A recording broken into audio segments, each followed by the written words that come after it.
আজ আমি কিন্তু একটা অন্য ধরনের মাছের রেসিপি নিয়ে চলে এসেছি। নমস্কার বন্ধুরা, রূপার সিম্পল অ্যান্ড ডেলি লাইফে আপনাদের সবাইকে অনেক অনেক স্বাগত। আমার আজকের রেসিপি ল্যাঠা মাছের টক। ল্যাঠা মাছ কিন্তু খুব একটা মিষ্টি মাছ, খুব দুর্দান্ত স্বাদের। আমি মিষ্টি কুমড়ো আর মিষ্টি আলু দিয়ে এই মাছের রেসিপিটি তৈরি করেছি।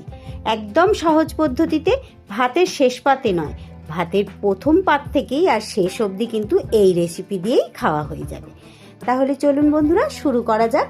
অন্য দিনের মতো আজও একদম সহজ একটা রেসিপি আমি নিয়ে চলে এসেছি। দেখুন বন্ধুরা, এখানে আমি 4 পিস ল্যাঠা মাছের মুড়োর পিস নিয়েছি। এটা আমি একটু নুন হলুদ মাখিয়ে নেব। খুব সুন্দর করে কিন্তু আমি মাছগুলোতে নুন হলুদ মাখিয়ে নিয়েছি। বাজার থেকেই কিন্তু আমাকে কেটে দিয়েছিল। মাছগুলো কিন্তু একদম জ্যান্ত ছিল, মানে নড়ছিল।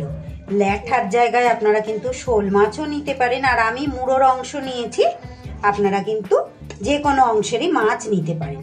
এত দুর্দান্ত লাগে না বন্ধুরা এই মাছের টক, যে আপনাদের কি বলবো। খুব সুন্দর করে পরিষ্কার করে ধুয়ে আমি নুন হলুদ মাখিয়ে নিলাম। এখানে আমি নিয়েছি 2টো রাঙা আলু বা মিষ্টি আলু, কেটে ধুয়ে ছোট ডুমো ডুমো টুকরো করে কেটে নিয়েছি, ধুয়ে পরিষ্কার করে নিয়েছি। আর নিয়েছি একটু মিষ্টি কুমড়ো, এগুলোকে আমি পরিষ্কার করে ধুয়ে নিয়েছি। এবার আমি গ্যাসে কড়াই বসিয়ে দিয়েছি।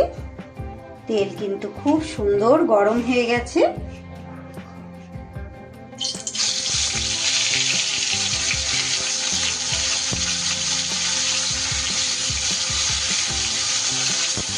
মাছগুলো আমি ভেজে নেব। এই ধরনের মাছ তো একটু নরম হয়, তাই খুব সাবধানে আস্তে আস্তে উল্টে পাল্টে কিন্তু মাছগুলো আমি ভেজে নিচ্ছি। মাছগুলো কিন্তু আমার সুন্দর করে ভাজা হয়ে গেছে। এবার আমি তুলে নেব। খুব মুচমুচে করে ভাজলে কিন্তু ভালো লাগবে না, মাছের স্বাদ কিন্তু চলে যায় খুব মুচমুচে করে মাছ ভাজলে।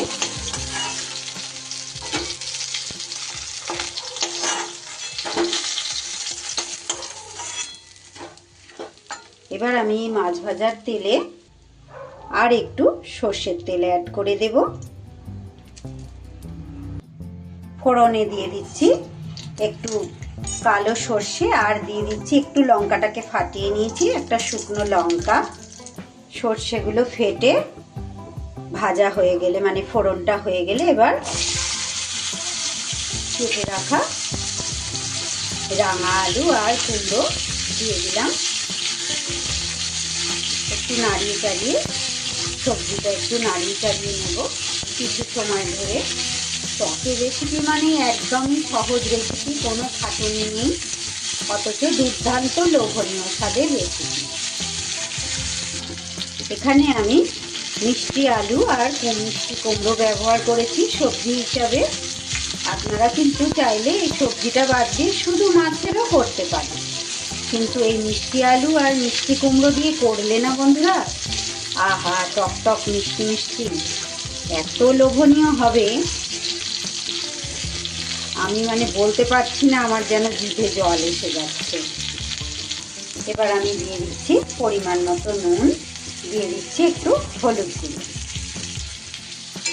সবজিগুলো কিন্তু আমার বেশ ভাজা ভাজা হয়ে গেছে। নুন আর হলুদ দিয়ে একটু নাড়িয়ে চাড়িয়ে নিলাম। আমি এখানে সর্ষে ফোড়ন দিলাম। সর্ষের জায়গায় আপনারা কিন্তু চাইলে 5 ফোড়নও ফোড়ন দিতে পারেন, সেক্ষেত্রেও কিন্তু খুব সুন্দর একটা গন্ধ হবে। আমার সবজিগুলো কিন্তু ভাজা ভাজা হয়ে গেছে। এবার এতে আমি একটু জল দিয়ে দিলাম। জলের পরিমাণটা একটু বুঝে শুনেই দিতে হবে, খুব বেশি এই মুহূর্তে জল দেবার দরকার নেই। এবার ঢাকা চাপা দিয়ে এটাকে সিদ্ধ করে নেব। সবজি সিদ্ধ হতে হতে এখানে আমি পাকা তেঁতুল কিছুটা ভিজিয়ে রেখেছি স্টিলের বাটির মধ্যে। তেঁতুল জলটা কিন্তু সবজি সিদ্ধ হয়ে গেলে তারপর দিতে হবে, কারণ আগে দিলে কিন্তু সবজিগুলো সিদ্ধ হবে না। খুব ভালো করে চটকে চটকে আমি কাঁচ বের করে নিচ্ছি। ফিরে এলাম 3 মিনিট পর। সবজি কিন্তু সুন্দরভাবে সিদ্ধ হয়ে গেছে। এবার আমার গুলে রাখা তেঁতুলের কাঁধটা দিয়ে দেব।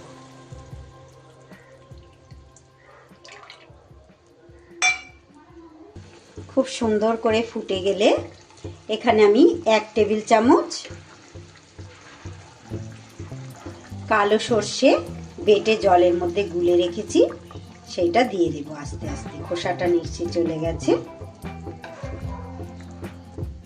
আপনারা কিন্তু চাইলে এই সর্ষে বাটাটা স্কিপ করতে পারেন, এটা না দিলেও কিন্তু খেতে খুব ভালো হবে।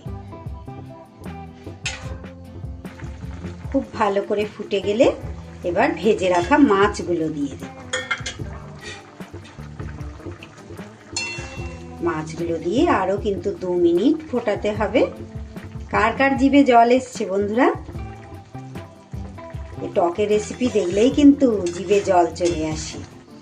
আর ভাতের শেষ পাতে খেতে হবে না, মনে হবে শুরু থেকে শেষ এই রেসিপি দিয়েই খেয়ে নিই, এতটাই লোভনীয়।